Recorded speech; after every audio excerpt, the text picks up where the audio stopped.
오늘 말씀은 마태복음 11장 7절부터 15절까지 말씀입니다. 제가 그러면 읽도록 하겠습니다. 그들이 떠남에 예수께서 무리에게 요한에 대하여 말씀하시되 너희가 무엇을 보려고 광야에 나갔더냐? 바람에 흔들리는 갈대냐? 그러면 너희가 무엇을 보려고 나갔더냐? 부드러운 옷 입은 사람이냐? 부드러운 옷을 입은 사람들은 왕궁에 있느니라. 그러면 너희가 어찌하여 나갔더냐? 선지자를 보기 위함이었더냐? 옳다. 내가 너희에게 이르노니 선지자보다 더 나은 자니라. 기록된 바 보라 내가 내 사자를 내 앞에 보내노니 그가 내 길을 내 앞에 준비하리라 하신 것이 이 사람에 대한 말씀이니라. 내가 진실로 너에게 말하노니 여자가 낳은 자 중에 세례 요한보다 큰 이가 일어남이 없도다. 그러나 천국에서는 극히 작은 자라도 그보다 크니라. 세례 요한의 때부터 지금까지 천국은 침노를 당하나니 침노하는 자는 빼앗느니라. 모든 선지자와 율법이 예언한 것은 요한까지니 만일 너희가 즐겨 받을진대 오리라 한 엘리야가 곧 이 사람이니라. 귀 있는 자는 들을지어다. 아멘. 우리가 계속해서 세례 요한과 관련된 말씀들을 살펴보고 있습니다. 지난주에도 세례 요한에 대한 우리가 말씀을 나눴는데 이 세례 요한이 감옥에 갇히게 된 후에 예수님께서는 그 소식을 듣고 공생의 사역을 본격적으로 시작하셨습니다.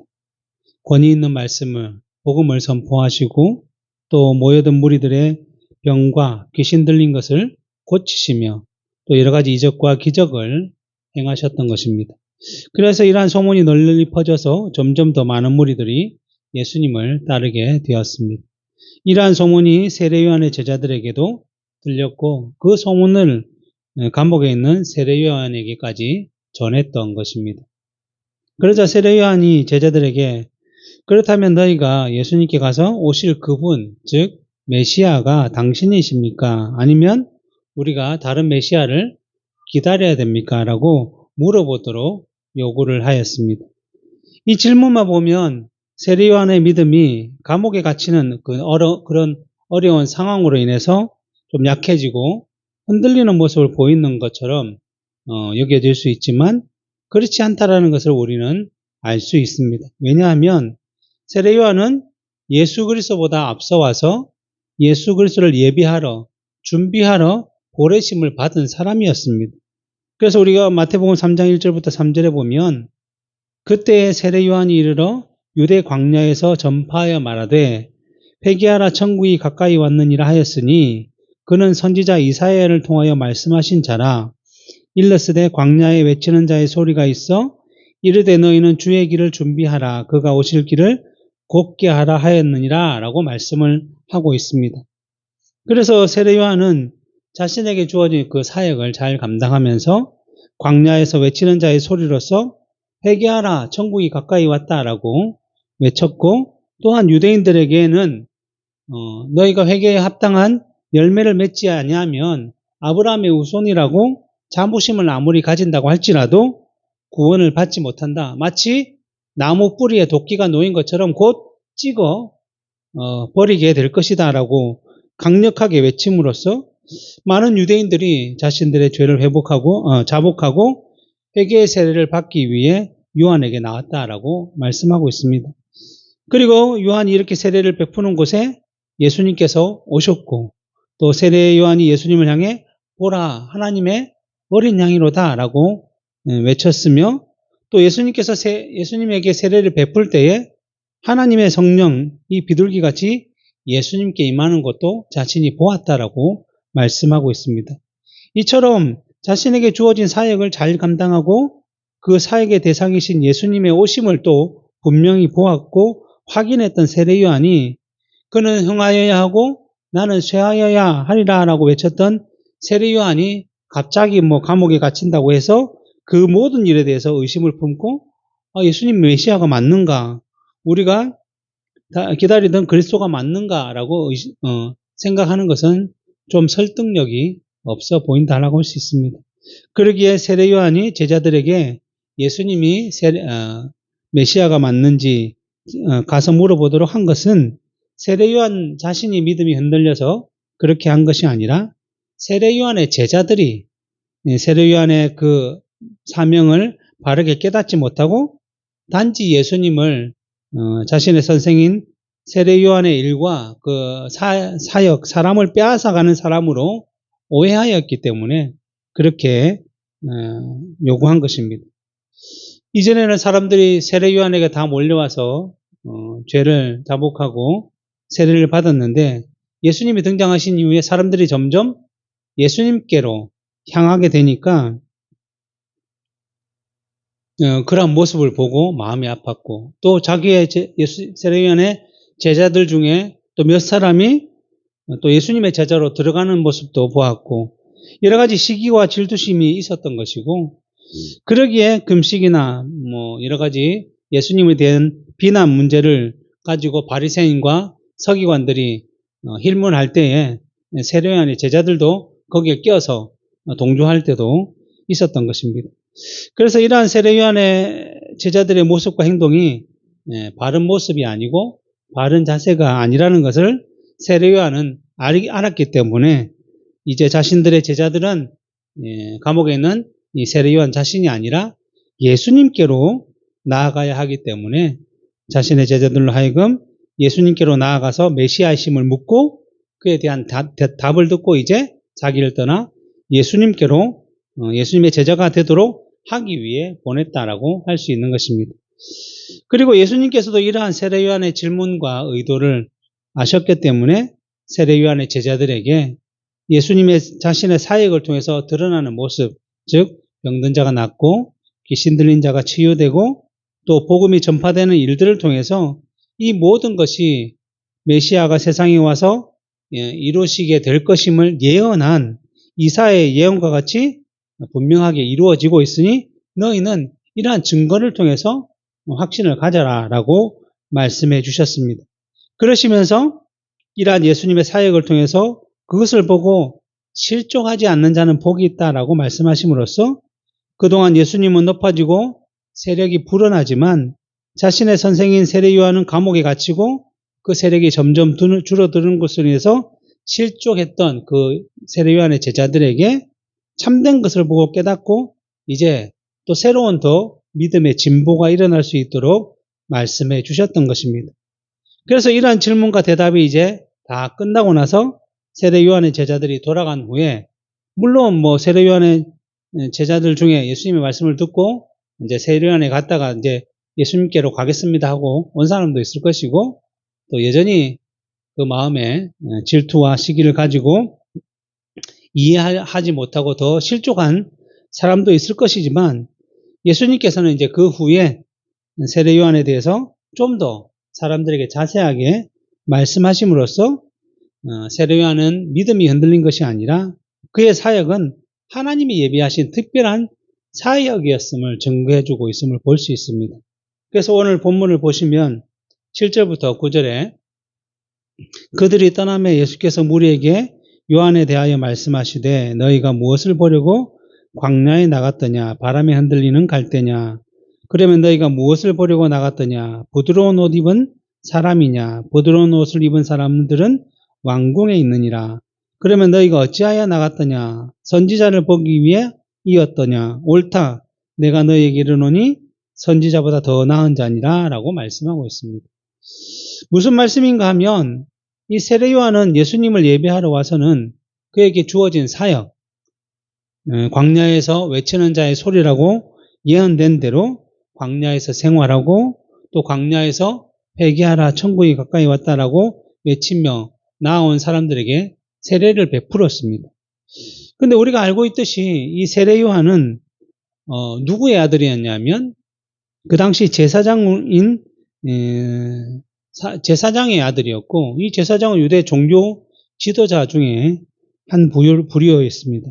그러니까 세례 요한은 뭐 직업이나 지위가 아주 미천해서 사회에서 함께 살 수가 없기 때문에 뭐 어찌어찌 하다가 쫓겨나서 광야에서 생활하게 된 것이 아니라 그의 신분은 유대인들 가운데 가장 높은 신분인 제사장의 집에서 태어났지만 자신에게 주어진 사명을 감당하기 위해 광야로 갔다라는 것입니다. 그래서 누가복음 1장 80절에 보면 아이가 자라며 심령이 강하여지며 이스라엘에게 나타나는 날까지 빈들에 있으니라 라고 말씀하고 있습니다. 여기서 빈들이 바로 광야를 의미하는 것이죠.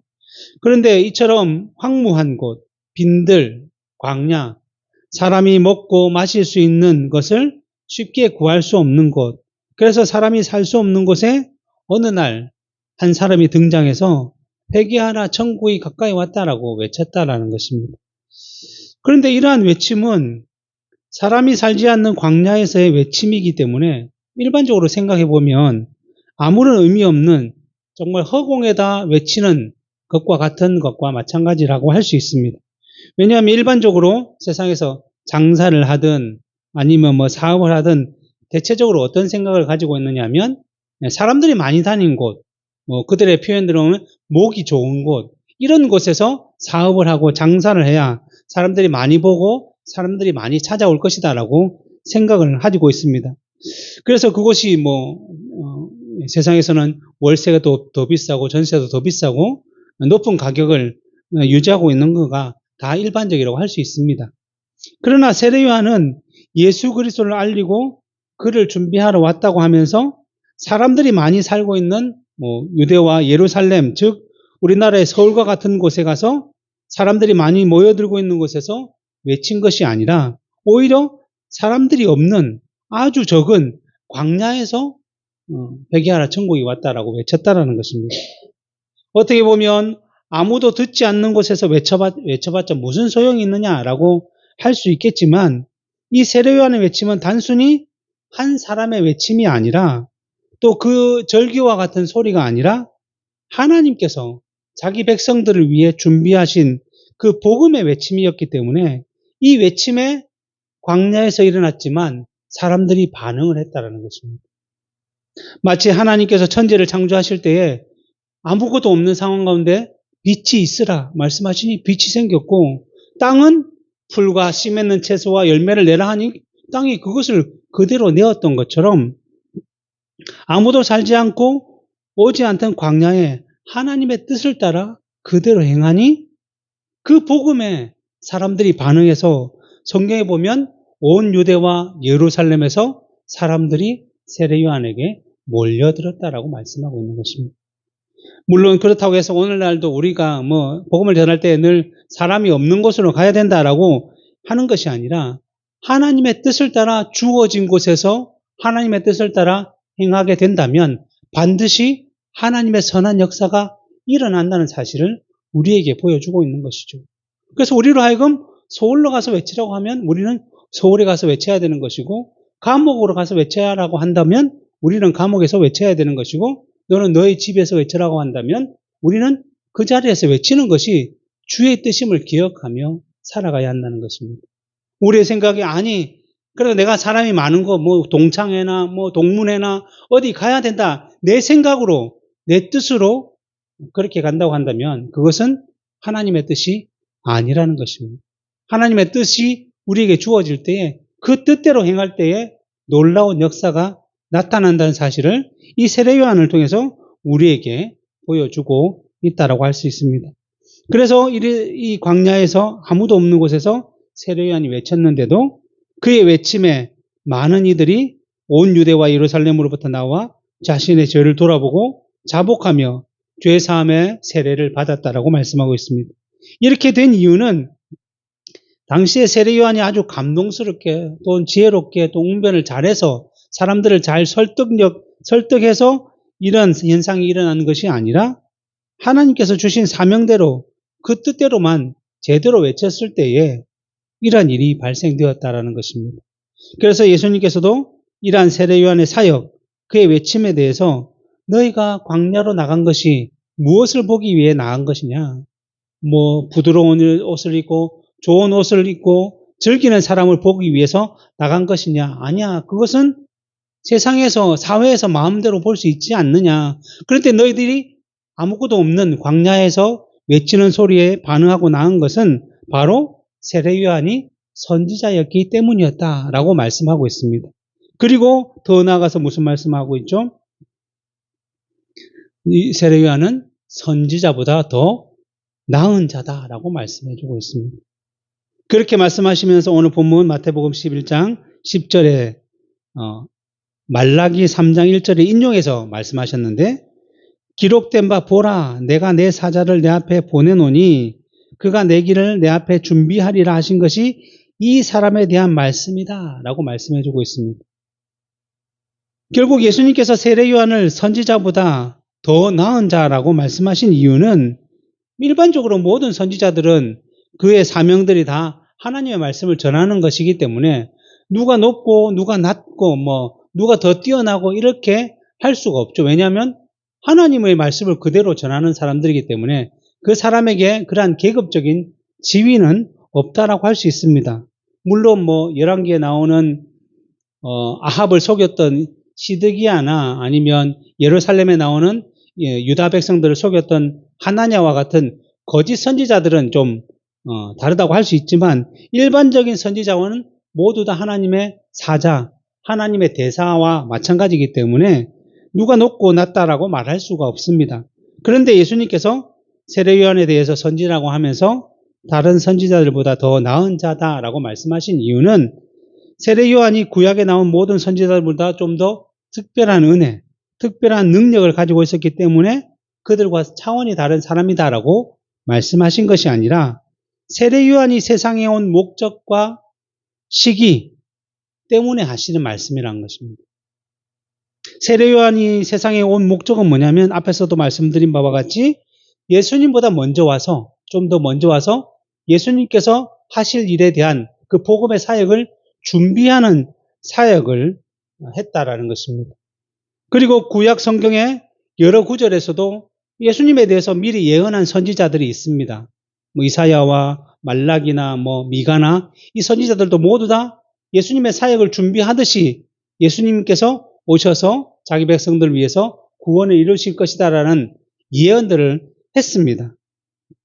그러나 구약의 선지자들은 단순히 그 메시지를 전하기 위해서 성경을 기록한 것이 아니라 자신의 시대마다 하나님의 뜻을 따라 말씀을 전하고 또 말씀을 기록하면서 중간에 몇 번씩 그냥 예수님에 대한 예언을 한 것이지만, 세례 요한은 오직 예수님만을 전하기 위해 세상에 왔다라는 것입니다.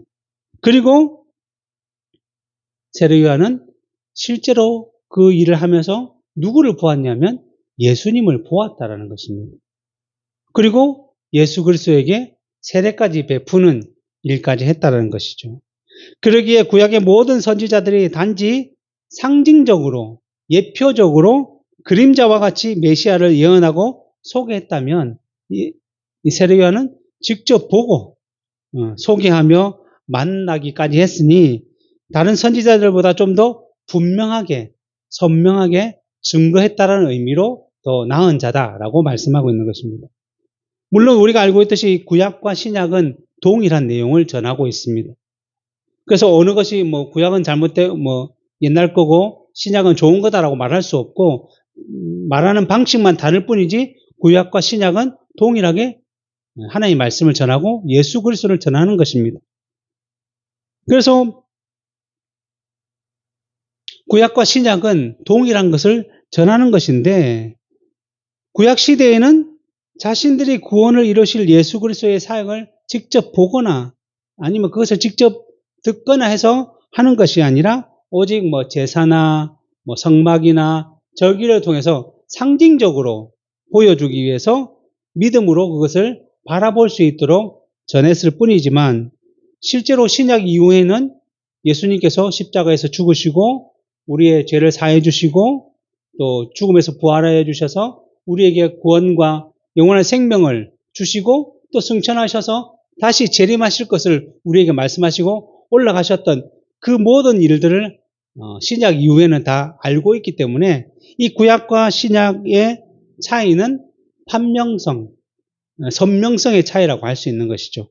마치 뭐가 같냐면, 우리가 목욕탕에 가서 샤워를 하면서 거울을 보지 않습니까? 그 거울에 우리가 비침을 볼 수 있는데, 이 뜨거운 물을 더 샤워하다 보면 수증기가 거울에 끼게 되면 우리가 거울에 비치는 것은 당연한 것인데 그 수증기로 인해서 잘 보이지 않듯이 이러한 선명성의 차이라는 것이죠. 그래서 구약은 상징적으로 표현하고 신약은 그 수증기를 다 닦고 깨끗하게 보듯이 이렇게 증거할 뿐이지 실제로는 거울에 내가 있듯이 모두 예수 그리스도를 분명하게 증거하는 것이기 때문에 구약과 신약은 동일한 것이라고 할 수 있습니다. 그러기에 구약의 선지자들은 상징 예표만을 전했다고 한다면 세례요한은 십자가를 통한 구원의 사역은 다 보지는 못했지만 그래도 예수님을 직접 보고 복음을 전했던 인물이기 때문에 그러한 의미로 다른 선지자들보다는 좀 더 예수님의 사역에 대해서 선명하게 전했다라는 의미로 다른 선지자들보다 더 나은 자다라고 말씀하고 있습니다. 그리고 그러한 의미로 더 나아가서 본문 11절 상반절에 보면 내가 진실로 너에게 말하노니 여자가 낳은 자 중에 세례요한보다 큰 이가 일어남이 없도다라고 말씀하는 것이죠. 세례요한이 정말 크다 라고 표현하고 있는 것입니다. 그런데 그렇게 말씀하시는 이유가 뭐냐면 13절 14절에 보면 모든 선지자와 율법에 예언한 것이 요한까지니 만일 너희가 즐겨 받을진대 오리라 한 엘리야가 곧 이 사람이다. 결국 이 세례 요한은 구약의 마지막 사람이라고 할 수 있는 것이죠. 요한까지이기 때문에. 그래 마지막 사람이기 때문에 예수님을 살짝 볼 수 있었던 은혜를 입었던 것이고 이것이 가장 크다라고 표현하고 있는 것입니다. 그리고 만일 너희가 즐겨 받을진대 오리라고 한 엘리야가 곧 이 사람이다라고 말하고 있는 것은 그 당시에 성경을 가르치려던 서기관이나 바리새인들이 뭐라고 표현하냐면 말라기에서 예언을 엘리야가 올 것이다라고 예언을 하고 있었는데 이 예언을 이 엘리야가 온 이후에 그리스도가 오실 것이다, 메시아가 오실 것이다라고 가르쳤다라는 것입니다. 그래서 유대인들 대부분은 엘리야가 오고 그 다음에 메시아가 온다라고 기본적으로 생각을 가지고 있었죠. 그런데 어떠한 사건이 발생했냐면 마가복음 9장에 보면 우리가 잘 알고 있는 변화산 사건이 발생합니다. 그 변화산에서 예수님과 베드로와 야고보와 요한이 올라가 있을 때 누가 등장했냐면 모세와 엘리야가 등장을 했습니다. 그래서 이 제자들이 놀라가지고 하나는 뭐 주를 위해서, 하나는 엘리야를 위해서, 하나는 모세를 위해서 초망을 짓고 우리는 평생 여기서 살고 싶습니다 라고 얘기를 하니까 하늘에서 소리가 들려서 이는 내 사랑하는 아들이요 내 기뻐하는 자니까 너희는 이의 말을 들으라. 예수님의 말씀을 들으라 하고 이제 모든 사건이 끝나죠. 그때 예수님께서 제자들에게 뭐라고 했냐면 너희는 이 말을 내가 십자가에 죽고 부활하고 난 이후에 다른 사람에게 알리지 그동안은 알리지 마라 라고 말씀하셨습니다. 그때의 제자들이 이렇게 물었죠. 예수님께. 이에 예수님께 묻자와 이르되 어찌하여 서기관들이 엘리야가 먼저 와야 하리까? 그러니까 엘리야를 봤으니까 엘리야가 먼저 와야 합니까? 라고 물으니 이르시되 엘리야가 과연 와서 먼저 모든 것을 회복하거니와 어찌 인자에 대하여 기록하기를 많은 고난을 받고 멸시를 당하여야 하리나 그러나 내가 너에게 이르노니 엘리야가 왔으되 기록된 바와 같이 사람들이 함부로 대우하였느니라 라고 말씀하고 있습니다. 이 말씀은 뭐냐면 이 엘리야가 곧 세례 요한이다라고 말씀하고 있는 것입니다. 그래서 말라기 4장 5절부터 6절에 보면 보라 여호와의 크고 두려운 날이 이르기 전에 내가 선지자 엘리야를 너에게 보내리니 그가 아버지의 마음을 자녀에게로 돌이키게 하고 또 자녀의 마음을 그들의 아버지에게로 돌이키게 하리라 라고 예언하고 있는데 이 엘리야가 곧 세례 요한이다라고 예수님은 증거해 주시는 것입니다. 그런데 일반적으로 율법을 가르쳤던 서기관이나 바리새인들은 이 의미를 알지 못하기 때문에 단지 문자적으로 실제로 엘리야가 와야 된다라고 백성들이 가르쳤고 제자들도 그렇게 알고 있었다라고 할 수 있습니다. 그래서 예수님께서는 이 말씀에 의미하고 있는 바를 알려주시기 위해서 이 말라기에서 말씀하고 있는 엘리야는 곧 세례 요한을 상징하는 것이고 이 세례 요한이 먼저 와서 이 죄인들을 주님께로 돌이키는 회개의 사역, 복음의 사역을 시작하게 된 것이다라고 말씀해 주신 것입니다. 그렇기 때문에 예수님은 이 세례 요한에 대해서 선지자보다 더 나은 자고 여자가 낳은 중에 가장 큰 자다라고 말씀해 주시며 그를 칭찬하시며 그의 사역에 대해서 인정해 주고 계시는 것입니다. 근데 여기까지가 구약이라고 한다면 그 다음부터는 신약의 내용을 예수님께서 말씀해 주시는데 우리가 보지 않는 11절 상반절만 봤는데 오늘 본문 11절 하반절 말씀을 보면 그러나 그러니까 11절 상반절에 이렇게 죠 내가 진실로 너에게 말하노니 여자가 낳은 자 중에 세례 요한보다 큰 이가 일어남이 없도다 라고 얘기했는데 그 다음에 그러나 천국에는 지극히 작은 자라도 그보다 크다라고 말씀하고 있습니다. 이 말씀은 앞에서 설명드린 바와 같이 세례 요한은 다른 선지자들이 직접 보지 못하고 상징과 예표만으로 예수님을 전한 것과는 다르게 와서는 예수님을 직접 보고 전하기도 했지만 그래도 세례 요한은 무엇을 못 보았냐면 예수님께서 십자가에서 죽으시고 또 다시 부활하신 승천하신 것을 못 보았으니까 세례 요한 이후에 태어난 사람들, 신약의 사람들은 그 모든 것들을 보고 듣고 이해했기 때문에 그런 식으로 얘기하다 보면 세례 요한보다 이후에 태어난 모든 사람은 다 더 크다라고 할 수 있는 것입니다. 이 천국이라는 표현은 결국 신약 이후의 모든 사람들은 예수 그리스도로 말미암아 이루어진 모든 구원의 사역을 알고 있기 때문에 더 크다라고 말씀하고 있는 것입니다. 그래서 종교개혁자 칼빈 목사도 이 말씀을 해석하기를 복음 사역자들 중 다수는 의심할 여지 없이 믿음의 분량이 그리 크지 않기 때문에 그러니까 우리는 대부분 믿음이 이렇게 크지 않기 때문에 세례 요한보다 믿음이 훨씬 아래에 있다라고 할 수 있지만 그들이 전하는 말씀 그러니까 신약 이후의 사역자들이나 우리들이 전하는 말씀은 세례 요한의 전한 말씀보다 더 탁월하다. 왜냐하면 그들은 자신을 희생제물로 드려서 온전하고 영원한 대속을 이루심으로 사망을 이기시고 생명의 주가 되신 그리스도를 듣고 알고 전하는 것이며 그들이 전하는 말씀은 휘장을 걷어 올리고서는 믿는 자들을 이끌어 하늘 성소로 들어가게 해주신 예수님이 행하신 일을 보았기 때문이다라고 말씀하는 것입니다. 결국 세례 요한보다 천국에서 우리는 더 큰 자라라고 표현하고 있는 것이죠. 그러면서 예수님께서는 오늘 본문 12절에 뭐라고 얘기하시냐면 그러한 세례 요한 때부터 지금까지 천국은 침노를 당하나니 침노하는 자는 빼앗느니라 라고 말씀하고 있습니다. 이 말씀은 침노하고 빼앗는다라는 단어만 살펴보면 누구나 의지를 가지고 노력하면 천국을 소유하게 된다라는 의미인 것처럼 볼 수 있지만 실제로는 그러한 의미가 아니라 침노할 수 있다는 것을 아는 자만 침노하고 빼앗을 수 있다라고 말씀하는 것입니다. 천국을 내가 빼앗을 수 있다라는 사실을 아는 자만 빼앗을 수 있지 그것을 모르는 자는 결코 빼앗을 수 없다, 소유할 수 없다라고 말씀하는 것이죠.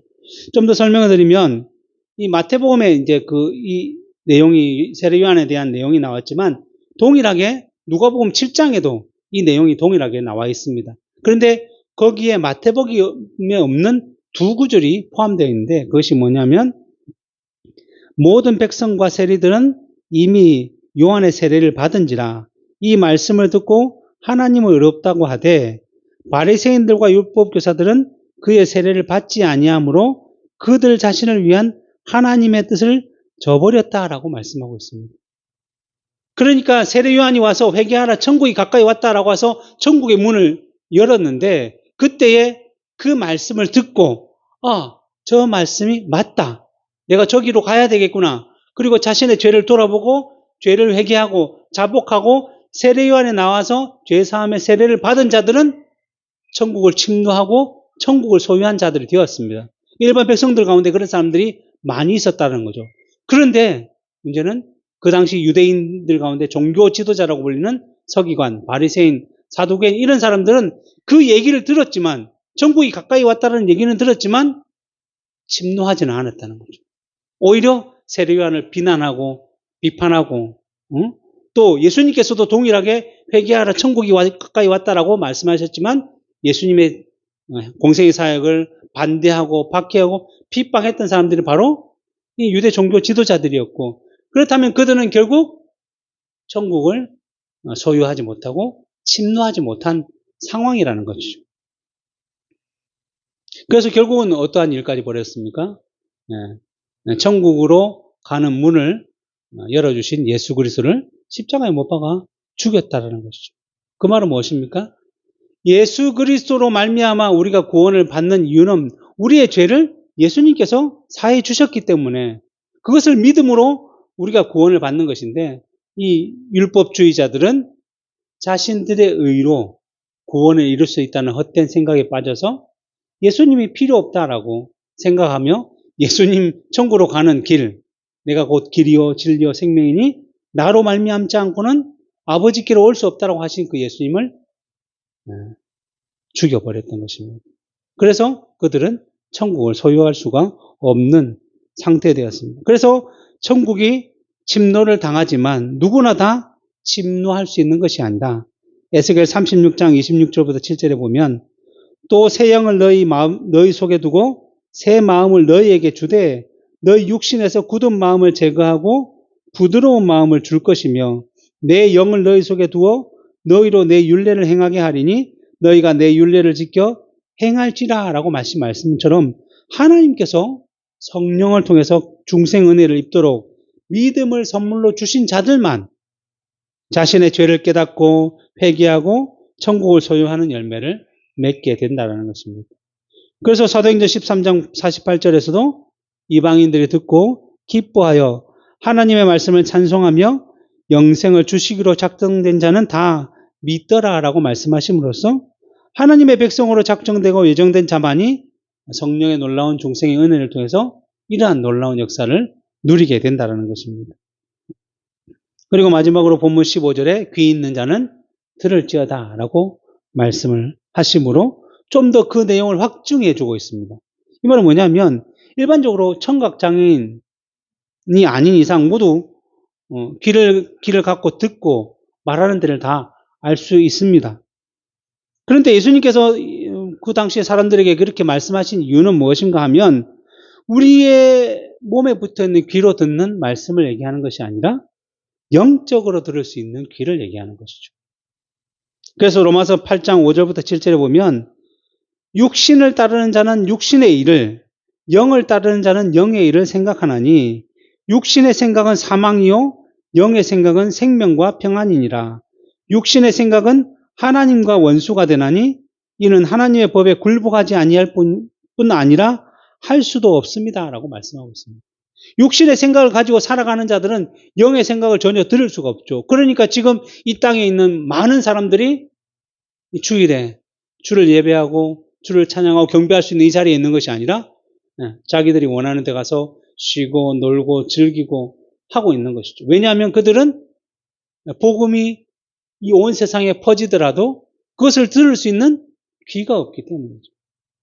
복음이 주를 믿는 자들에게만 몰래 비밀처럼 이렇게 알려지면 뭐라고 할 수 있겠지만 그렇지 않고 온 세상에 복음이 전파되고 있는데 그 많은 사람들이 그것을 듣고 회개하고 천국을 침노하는 삶을 살지 않는 이유는 뭐냐면 그들에게는 영적인 귀가 없기 때문이죠.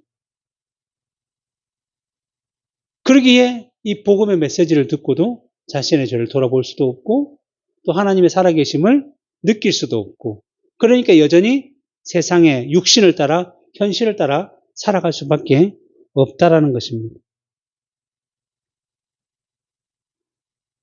그러기에 하나님의 말씀, 예수 그리스도의 복된 소식은 육신의 귀로는 들을 수 있지만 듣기는 들어요.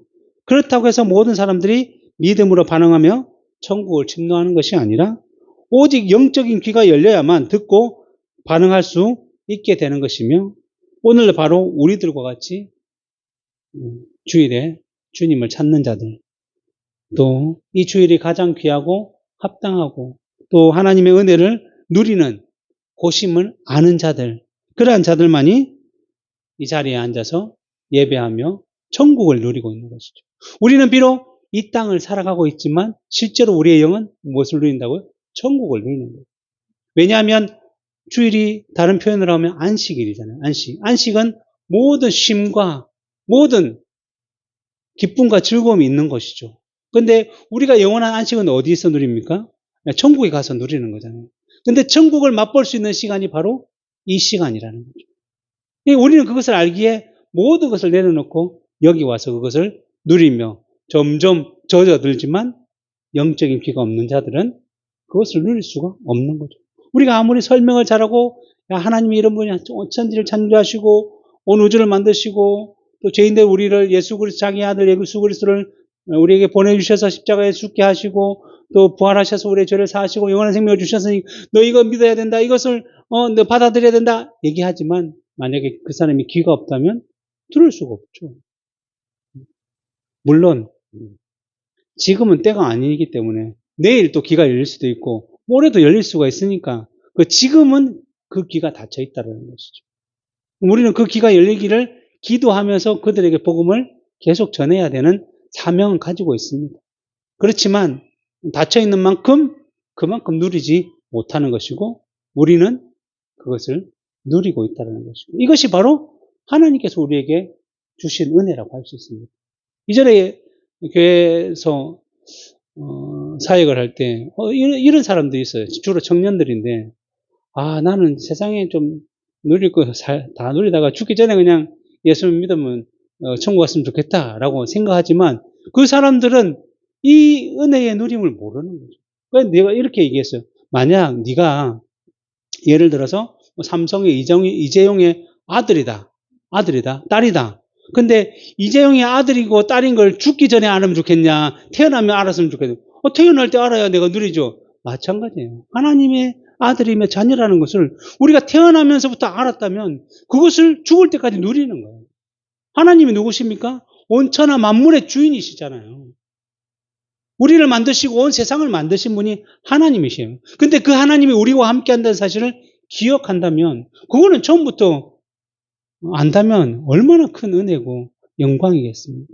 그런데 우리가 믿음이 약하니까 그것을 모르니까 늘 현실에 부딪히는 문제들이 많다 보니까 현실이 더 중요해 보이고 더 마음을 빼앗기고 있기 때문에 이러한 표현들을 하고 있는 것이지만 실제로는 하나님은 자기 백성들을 가장 좋은 곳으로 가장 선한 길로 인도하신다는 것이 말씀의 증거이고 우리의 인생을 통해서 돌아보면 분명하지 않습니까? 그러니까 우리가 이러한 사실들을 잘 기억해서 우리의 인생이 하나님으로 말미암아 기쁨과 즐거움과 지금도 이 땅을 살아가지만 천국을 누릴 수 있다는 사실을 기억하며 감사하는 삶을 살아가야 할 것입니다. 예수님께서 이 세례요한의 메시지를 통해서 우리에게 보여주시는 바가 바로 그런 것이죠.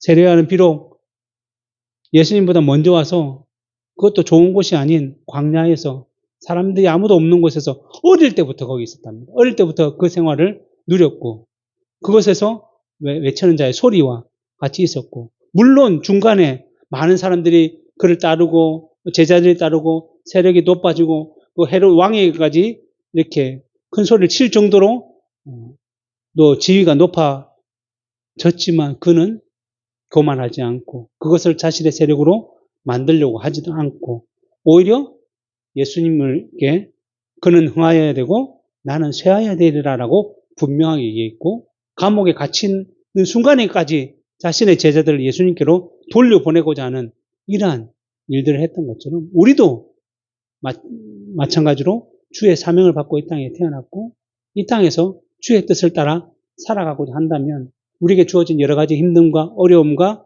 이런 문제들을 통해서 하나님의 뜻을 외면하거나 하나님의 뜻을 바라보지 않는 그러한 삶을 살아서는 안 될 것입니다. 오로지 우리에게 주어진 바대로 하나님의 뜻을 바르게 살아가면서 그것이 가장 복되고 기쁘다는 사실을 가지며 살아간다고 한다면 주께서 우리가 행하신 일들에 대해서 착하고 충성된 종아 내가 작은 일에 충성하였으니 많은 것으로 내게 맡기겠다라고 그래서 나의 즐거움에 참여하라고 했던 그 말씀이 곧 우리에게 주시는 말씀이 되는 것입니다. 이것을 잘 기억하여서 우리에게 주어진 바대로 복음대로 믿음대로 온전한 삶을 살아감으로 주께 영광 돌리고 하나님의 영광이 되는 우리의 삶이 되어야 할 것입니다. 기도하겠습니다.